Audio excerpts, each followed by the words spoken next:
Hi everyone, good evening. Storm Team Chief Meteorologist Marcus Bagwell. As we are keeping an eye on storms that are expected to pick up in our area, we're going to keep this fairly brief given the ongoing situation that we had happen earlier today just west of San Antonio with the unfortunate shooting that took place at the elementary school. We have the president that's going to be speaking here very shortly as well. So we just want to keep this very brief, but we know we're in for a pretty long night of rain and thunderstorms for us. Big picture look for you.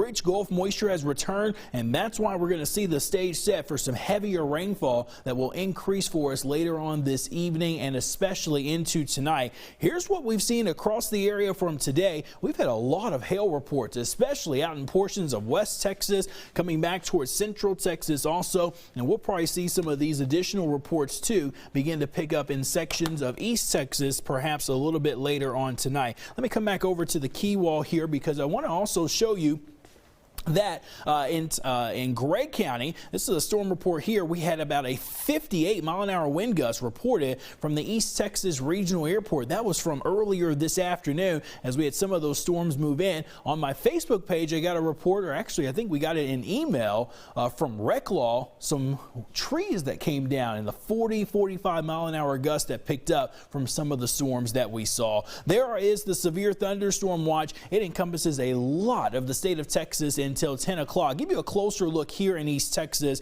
4 counties in this watch for right now. Now, I do believe that we will see another watch issued for more of our counties a little bit later on tonight. That's as the storms begin to move in from the west. Severe weather outlook: an enhanced threat of strong to severe storms, especially happening into the overnight. Wind gusts, hail, isolated tornado or two cannot be ruled out. Now on live Viper radar at this current moment, everything is just fine here. No significant areas of precipitation happening at the moment. Earlier today we had some of those showers come through, some higher totals. Angelina County Airport going back to the Nacogdoches County Airport. Lower amounts the farther north you went. It was more so of the gusty wind that we saw at this moment. But there's the bigger picture on the radar. We've got the storms really beginning to ramp up and getting closer to Interstate 35. Notice here several severe storm warnings that are ongoing in this particular region, and these storms are working their way to the east. Also back inside of the Metroplex, these are not severe, but we do have some ongoing showers and storms, and those are lifting northward, and we may see a few more of these begin to develop just ahead of that line. That's why we can't rule out that risk for an isolated tornado. All of our severe weather ingredients are in play. Yeah, the Gulf moisture, there's enough instability. We won't need that too much overnight tonight, but there's wind shear and a front or an upper level disturbance that's there to help generate these storms. So as we mentioned, heavy rain is going to be our top concern. Damaging wind gusts, primary severe threat. Tornadoes and large hail. I've nudged the large hail into the low and the medium category for us. Let me walk you through Futurecast just so you can see everything that we have taking place for us. 8 o'clock, storms perhaps up near Interstate 30. A lot of those probably not ongoing. This is an earlier run of Futurecast, but it's handling what will come our way a little bit later on. 9, 10 o'clock. Perhaps looking at storms really increasing across our west and northwest counties, and they really begin to slam into the central areas as we get between 10 and midnight. So count on these storms to become most likely as they pass through.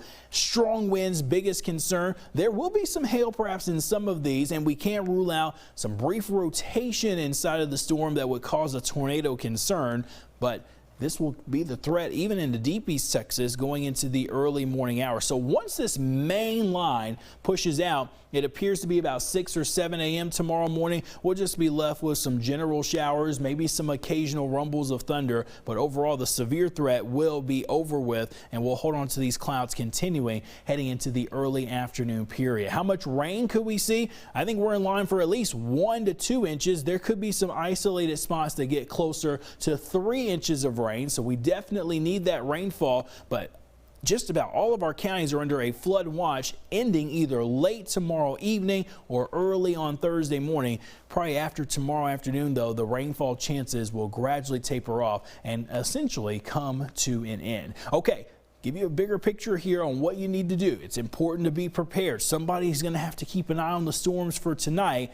And if you're that person, just stay right here with us. We'll be here to provide you with the very latest weather information. Make sure that you review your safety plan.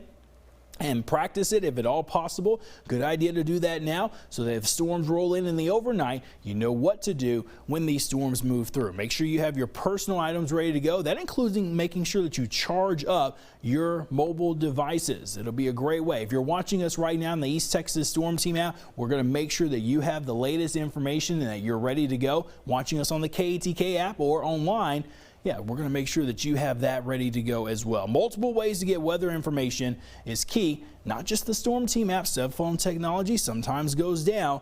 NOAA Weather Radio, a great backup source. I would even say the primary source that you need to have to receive severe weather information. That's going to be very important also. So again, big picture look on the radar. That's what we're dealing with right now. We're going to have to keep an eye on it closely.